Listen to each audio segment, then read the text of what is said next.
ओडिशा के पुरी में हर साल आषाढ़ मास के शुक्ल पक्ष की द्वितीया तिथि को निकलती है दुनिया की सबसे भव्य और दिव्य यात्राओं में से एक, भगवान जगन्नाथ जी की रथ यात्रा।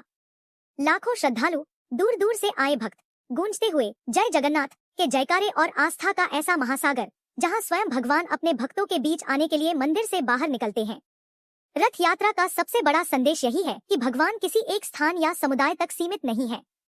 जिस जगन्नाथ मंदिर में हर व्यक्ति प्रवेश नहीं कर सकता, उसी मंदिर से भगवान स्वयं बाहर निकलकर सभी भक्तों को दर्शन देते हैं। इसलिए यह यात्रा प्रेम, समानता और सर्वसमावेशी भक्ति का प्रतीक मानी जाती है। लोक कथाओं के अनुसार एक बार देवी सुभद्रा ने अपने दोनों भाइयों भगवान जगन्नाथ और भगवान बलभद्र से नगर भ्रमण की इच्छा व्यक्त की। तब दोनों भाइयों ने उनके लिए भव्य रथ तैयार करवाए और तीनों भाई बहन रथों पर सवार होकर नगर भ्रमण के लिए निकले। यात्रा के दौरान वे श्री गुंडिचा मंदिर भी पहुंचे। लोकमान्यता के अनुसार इस मंदिर को भगवान जगन्नाथ की मौसी का घर माना जाता है, जहां तीनों देवता 7 दिनों तक विराजमान रहते हैं। तभी से यह पावन परंपरा हर वर्ष श्रद्धापूर्वक निभाई जाती है। मान्यता है कि जो श्रद्धालु सच्ची श्रद्धा और भक्ति से इस रथ यात्रा में सम्मिलित होते हैं या भगवान के रथ की डोर खींचने का सौभाग्य प्राप्त करते हैं, उन्हें महान पुण्य की प्राप्ति होती है और उनके अनेक जन्मों के पापों का क्षय होता है। रथ यात्रा की शुरुआत पुरी के श्री जगन्नाथ मंदिर से होती है। यहाँ से तीनों विशाल और भव्य रथ लगभग 3 किलोमीटर की यात्रा तय करते हुए श्री गुंडिचा मंदिर पहुँचते हैं। इन तीनों रथों का अपना अपना विशेष महत्व है। सबसे पहले निकलता है भगवान बलभद्र का रथ तालध्वज, उसके बाद माता सुभद्रा का रथ दर्पदलन और अंत में निकलता है भगवान जगन्नाथ का भव्य रथ नंदीघोष। प्रत्येक रथ का रंग, आकार, ध्वज और प्रतीक अलग अलग होते हैं, जिनका गहरा आध्यात्मिक महत्व माना जाता है। रथ यात्रा की तैयारियां अक्षय तृतीया से ही आरंभ हो जाती है। उसी दिन शुभ मुहूर्त में विशेष प्रकार की लकड़ियों से इन तीनों रथों का निर्माण प्रारंभ किया जाता है। हर वर्ष नए रथ बनाए जाते हैं, जो इस परंपरा की एक अनूठी विशेषता है।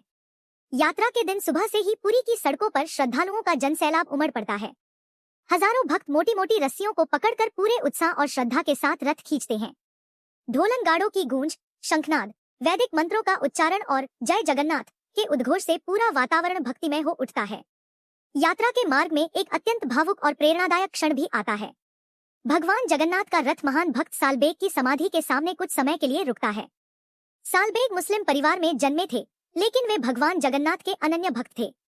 यह परंपरा आज भी यह संदेश देती है कि भगवान के लिए सबसे बड़ा धर्म केवल सच्ची भक्ति है। श्री गुंडिचा मंदिर में भगवान को ओडिशा का प्रसिद्ध व्यंजन पोड़ा पिठा अर्पित किया जाता है, जिसे भगवान का प्रिय भोग माना जाता है।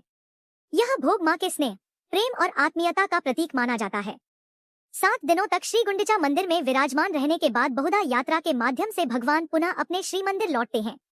इस प्रकार यह दिव्य और पवित्र यात्रा पूर्ण होती है। जगन्नाथ जी की रथ यात्रा केवल एक धार्मिक उत्सव नहीं है, बल्कि यह हमें प्रेम, करुणा, समानता, सेवा और समर्पण का संदेश देती है। यह हमें सिखाती है कि भगवान अपने भक्तों के पास स्वयं आते हैं और उनके लिए अपने मंदिर के द्वार ही नहीं, अपना हृदय भी खोल देते हैं। चाहे आप पुरी में हो या दुनिया के किसी भी कोने में, जब भगवान जगन्नाथ का रथ आगे बढ़ता है तो ऐसा लगता है मानो स्वयं भगवान अपने भक्तों के बीच चल रहे हों और सभी को अपने प्रेम का आशीर्वाद दे रहे हों। जय जगन्नाथ, जय बलभद्र, जय मां सुभद्रा।